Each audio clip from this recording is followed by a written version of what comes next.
হয়েছে, যাচাই বাছাইকালীন আইন এবং বিধি মোতাবেক সঠিক রয়েছে এবং এটিকে আমরা বৈধ হিসাবে গ্রহণ করলাম। এর পক্ষে যদি কারো কোনো আপত্তি থাকে উপস্থাপন করার জন্য অনুরোধ করছি।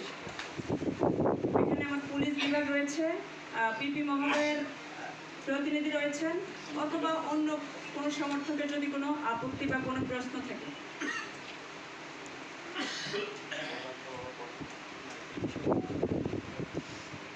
ওকে, তাহলে আমরা বৈধ হিসাবে গ্রহণ করলাম। নাম্বার 2, ডাক্তার সুলতান আহমদ, বর্ণিত প্রার্থী বাংলাদেশ জামায়াতে ইসলামীর পক্ষ থেকে মনোনয়নপত্র ক্রয় এবং দাখিল করেছেন। বর্ণিত মনোনয়নপত্রটি যাচাই বাছাই করা হয়েছে। যাচাই বাছাইকালীন আইন এবং বিধি মোতাবেক সকল তথ্য উপাত্ত এবং সংযুক্তি সঠিক পাওয়া গিয়েছে এবং এটিকে আমরা বৈধ হিসাবে গ্রহণ করলাম। যদি কারো এর পক্ষে কোনো আপত্তি বা কোনো অবজেকশন থাকে উপস্থাপন করার জন্য অনুরোধ করলাম।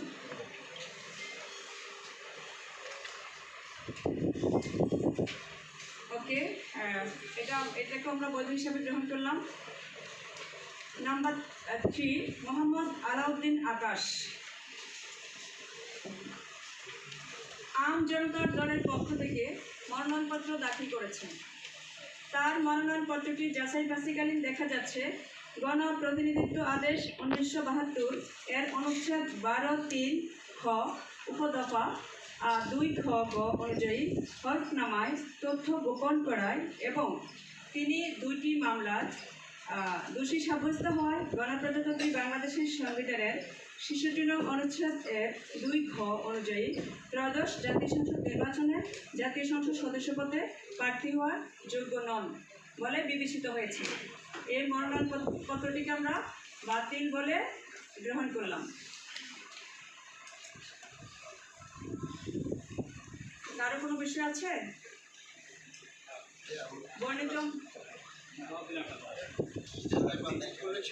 আমি ইমার্জেন্সির সময় আমার দুটো মামলা ছিল, খালাস হয়ে গেছে। আমরা একটা মামলা আপাতত আছে আমার পাথরঘাটা, সেই কাগজ আমি জমা দিয়েছি। আমি বেতাগিতে মামলা চেয়েছি, তারা একটা মামলা দিয়েছি। আর ওই মামলাটি ছিল 8 সাল, এমার্জেন্সির সময় মামলা। পুলিশ বিভাগ থেকে এটা 8 সালে মামলা ছিল। মামলা আমি জামিনে গেছিলাম, খালাস হয়েছি। অসুবিধা নেই, আমরা দেখছি। স্যার আরও আছে তো?